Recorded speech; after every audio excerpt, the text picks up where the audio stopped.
সব শেষ জাকির ভাই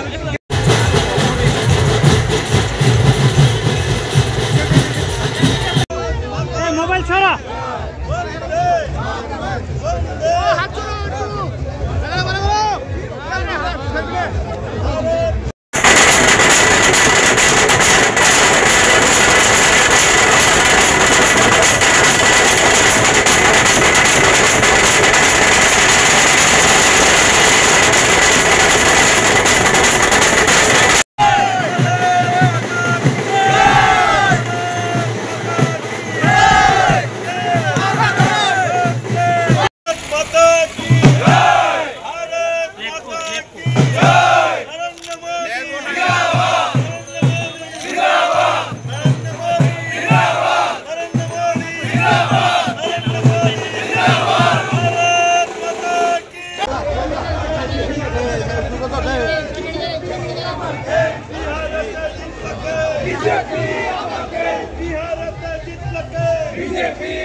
আমরা তো এনডিএ তো অলরেডি প্রায় 200 উপরে চলে যাচ্ছে, তো বোঝাই যাচ্ছে মানুষ ভারতীয় জনতা পার্টির নেতৃত্বাধীন যে সরকার এনডিএ উপর বিশ্বাস রেখেছে।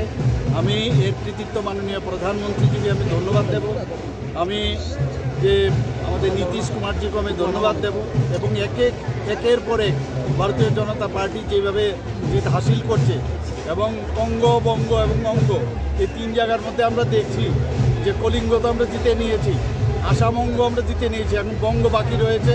আগামী দিন আমরা নিশ্চিত যে বঙ্গ আমরা জয়ী হব এবং মানুষ চাইছে যেভাবে দুর্নীতি করেছে ওরা, স্কেমের পর স্কেম, গুন্ডাগার্দি, মানুষ সেগুলো পছন্দ করে না। জাতপাতের ঊর্ধ্বে উঠে গিয়ে যেভাবে বিহারের রেজাল্ট এবার বেরিয়ে এসছে তাতে প্রমাণ হচ্ছে যে এক ভারত শ্রেষ্ঠ ভারত মাননীয় প্রধানমন্ত্রীজি যেটা এক বিকশিত ভারতের স্বপ্ন দেখেছেন সেটা আগামী দিন হতে যাচ্ছে। কোন জিনিসটা ফ্যাক্টর করেছে বিহারের? Factor development. মাননীয় প্রধানমন্ত্রীজি যেভাবে কথা বলেছেন, যেভাবে মহিলাদেরকে নিয়ে বেশি কথা বলেছেন, মহিলাদের যেভাবে স্ট্রেংথেনিং করার বিষয় বলেছেন এবং একটা মানে ট্রান্সপারেন্সি সরকার উনি দেবেন তার উপর ভিত্তি করে, এবং মাননীয় প্রধানমন্ত্রীজি যেভাবে স্বচ্ছ সব বিষয়ে কথা বলেন এবং যা বলেন তাই করেন, সেই বিষয়ের উপর ভিত্তি করেই মানে বিহারের সমস্ত লোক ভারতীয় জনতা পার্টির নেতৃত্বাধীন এনডিএ সরকারকে জয়যুক্ত করেছে। জয় নয়, ভারতীয় জনতা পার্টির জয় নয়, এই জয় গোটা দেশবাসীর জয়, এই জয় মা এবং বোনদের জয়, কৃষকের জয়, শ্রমিকের জয়, গোটা দেশবাসীর জয়, সর্বোপরি গণতন্ত্রের জয়। স্বাভাবিক কারণেই ভারতীয় জনতা পার্টির আমরা যারা কর্মী রয়েছি আমাদের মধ্যে একটা উৎসাহ থাকবে, আনন্দ থাকবে, এটা হওয়াটাই স্বাভাবিক।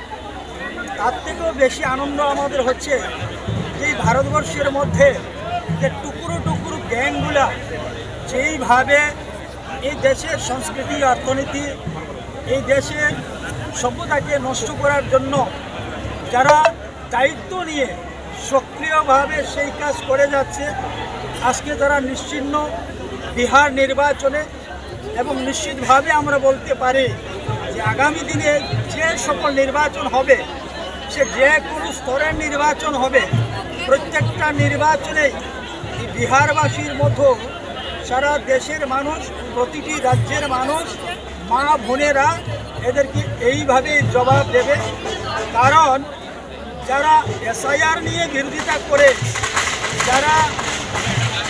যারা অপারেশন সিন্দুরের প্রমাণ চায় বিরোধ করে, যারা 370 দ্বারা হট্টগোল করে এটা অনৈতিক অগণতান্ত্রিক বলে, যারা নকশালবাদকে আমাদের দেশের সেনাবাহিনী তাদেরকে খতম করার পরে যাদের অশ্রু জলে বুক ভাসে। তো বিহারের যারা আছেন তাদেরকে শুভেচ্ছা জানাবো। তারা পুনরায় ভারতীয় জনতা পার্টি এবং জেডির উপরে বিশ্বাস রেখেছেন এবং প্রধানমন্ত্রী নরেন্দ্র মোদী এবং নীতিশ কুমারের উপরে বিশ্বাস রেখে ওনারা এই রেজাল্ট দিয়েছেন।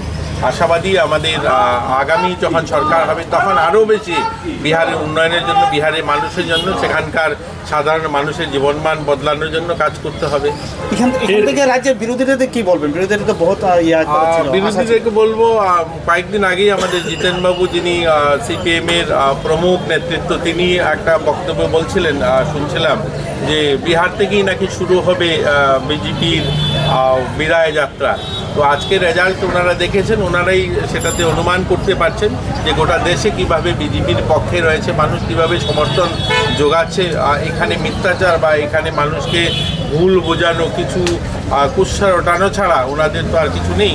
এগুলো নিয়ে তো আর মানুষের সমর্থন আদায় করা যায় না। মানুষের সমর্থন আদায় করতে গেলে কাজ করতে হবে, মানুষের কাছে যেতে হবে, মানুষের ভালোবাসা আদায় করতে হবে, যেটা ভারতীয় জনতা পার্টি বিহার বা হরিয়ানা অন্যান্য রাজ্যগুলো তো দেখিয়েছে।